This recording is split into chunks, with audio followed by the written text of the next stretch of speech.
they did everything right, but there must be something that is missing. Control what is controllable. It is like a sword hanging on your head. You're constantly under pressure. Under pressure, you will make wrong decisions. I think it is that pressure that makes you think short term. Exactly. And that kind of creates that negative cycle and stops you from doing everything that's right. Exactly. I'll give you a small aspect. Master students coming for a September intake, a lot of them don't get a job and they'll come back to you and say, oh, I came for talks. When you look at that sheet, they came for talks starting March. They should have come for talks starting September, the year when they landed in the country. Why? Because graduate recruitment cycle is from September till December. Right. If you miss out on that cycle, you're done. Now, March, May, if you come for talks, you have hardly any jobs left. What are you going to do? You've lost on the main number of roles.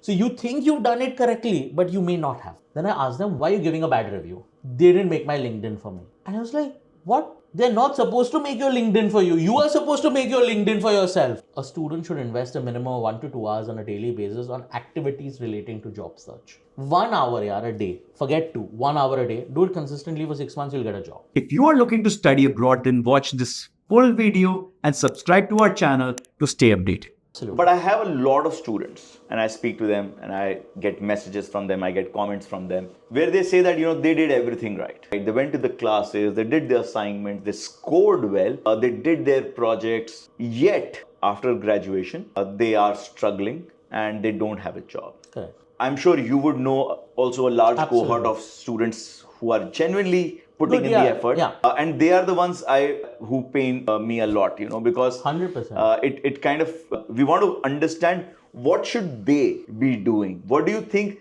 that set of students is not doing? They did everything right by the book, but there must be something that is missing. So I'll give you a small example. So I spoke to a student from India who had done her undergrad, got a job, but when it came to visas, the job was pulled, okay? Finishing up her graduation this year from one of a very good university. I spoke to that student and trust me, when we talk to, because we talk to so many students, we realize, what is someone's bluffing or is someone's actually done the hard work. That student, I could feel that if not now, 6 months or 1 year down the line, or even in the long term, the student's future is very bright. And I'll tell you why. I'm not just saying this because I have to say it. I'm saying this because the student used the time in the undergrad to make connections with the right professional services. How do I know that? The head of careers at one university asked me if I could have a chat with that student. Why? We both come from India. And because, she faced this visa issue and stuff like, oh, can you do, because I know them, can you do a favor? Can you just have a chat? Because it's frustrating for the student. Can you just see what you can support with? Normally, no one would do that. But because maybe the relation is so good with the professional services that they could reach out to a supplier of theirs, which is Student Service, and ask them for a chat. Tick box. They've used the professional services, career services correctly. Second, the student got a job. That means they've cracked the interview, CV is good, etc. Right. So it's just a matter of time. Third, made the most of extracurricular activities. Chair of the societies and this thing, did internships, etc. English was very strong, did the right things, didn't focus on only the part-time jobs and all that kind of stuff, even though has that on their CV. So the whole point is that there will be factors that will affect your job search. Visa rules, someone's better than you in the whole activities when you're going through job search, etc. That's not in your control. Control what is controllable. Right. What is controllable is by doing all these things. The second point I'll try to make is a lot of students think that they did the right thing, but sometimes they didn't. I'm telling you, a lot of universities struggling nowadays because a lot of students are not coming for classes. They're not coming to talks. They'll have 100 people signed up and 50 will come to talks, for example. So the rest 50, why are they not coming? A lot of them will say, oh, we went to one talk. If you say you've done everything right, that means you have to go to all talks. You can't just go to one talk. So my point when you say talks, these are like companies coming and companies coming, speakers coming, experts coming, career services running talks, etc. There's so many activities that take place. The problem is that students are not coming to these activities. And these are the same students at the end of the day coming, a lot of them saying, oh, I didn't get a job. But if you didn't come at that time when you had to come, I'll give you a small aspect. Master students coming for a September intake, a lot of them don't get a job and they'll come back to you and say, oh, I came for talks. When you look at that sheet, they came for talks starting March. They should have come for talks starting September, the year when they landed in the country. Why? Because graduate recruitment cycle is from September till December. Right. If you miss out on that cycle, you're done. Now, March, May, if you come for talks, you have hardly any jobs left. What are you going to do? You've lost on the main number of roles. So you think you've done it correctly, but you may not have. So again, my point to the student is, it's fine. You can't get time back. but at least double down on that aspect. I have a simple logic. A student should invest a minimum of 1 to 2 hours on a daily basis on activities relating to job search. LinkedIn, go to career services, student circus, practice psychometric tests. There's so many things you can do. Search for roles, apply for jobs. There's so many things. 1 hour a day. Forget 2. 1 hour a day. Do it consistently for 6 months, you'll get a job. But if you think I'll do 6 hours today and forget it for the next 5 months, I'm not going to be successful. So I think one thing which you are mentioning is that Indian students need to be consistent. Indian students need to start early.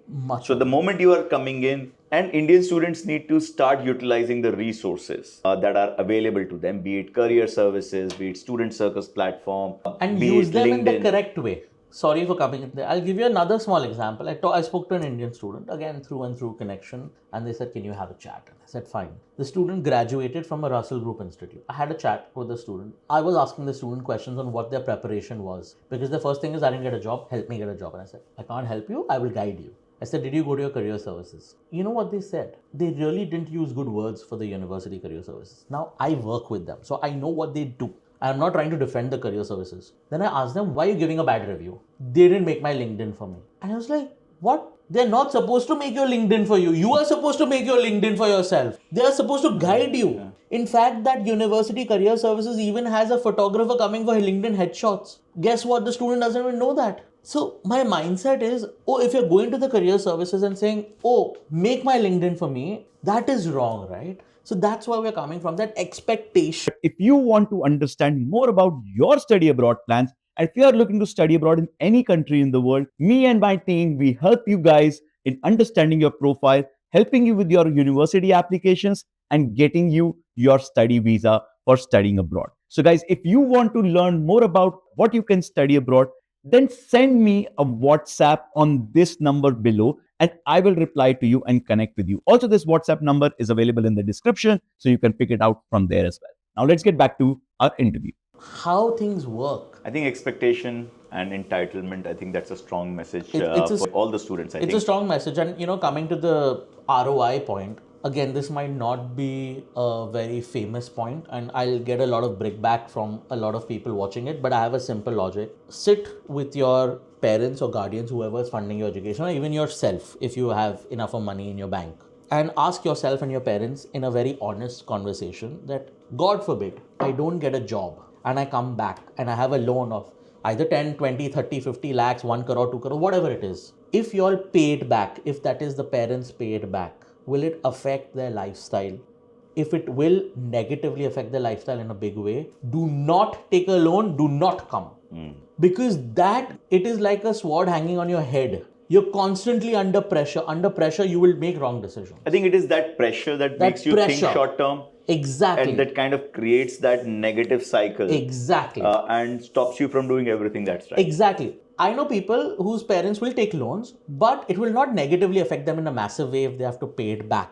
Yeah, they might not take one foreign holiday or something like that. It's fine. If your parents are like, look, we'll pay it back. It's not going to affect us much. What's the worst? We will not buy a car for the next 3 years. It's okay. A new car for next year. Then yes, then take, not talking of toddlers. We're talking of adult people to make a rational decision. So that's a rational decision. But if I know students, and I've had students coming to me after a talk at a university, running, heart palpitations high, sweating. And I was like, what happened? Calm down. So I need a job. Why? My house is on mortgage. And that's when I was like, this isn't right. Don't put your family house on mortgage. Don't sell your family land. Don't put your mom's jewelry on mortgage. It's stupid, if I'll be extremely honest. It's your family silver. You don't put it on mortgage to come and study and take a punt on it. If you just buy a lottery ticket if you want for that, because it doesn't work that way. You are not only putting your life in jeopardy, you're putting your family life in jeopardy. Don't do that. Have a chat with them. If everyone has to take a step back, but it's not going to cost you any of these big things, then take a rash decision. I think the best way to come out of that whole, lock is by making sure that you are not under that kind of pressure. If you are not, then of course, I think make sure that you are, not putting yourself in that situation. Absolutely. Is it worth investing in a high cost university? Yes, there is a reason why they are higher. But bottom line is, it depends on the student. So most important is do not put yourself And in your that- family. and your family in that pressure that is going to make you do all the wrong things. Because it doesn't matter whether you go to BPP or go to Bristol, you will do the wrong things. Wrong thing. So if you like this content, please subscribe to our channel and I will see you all in the next video.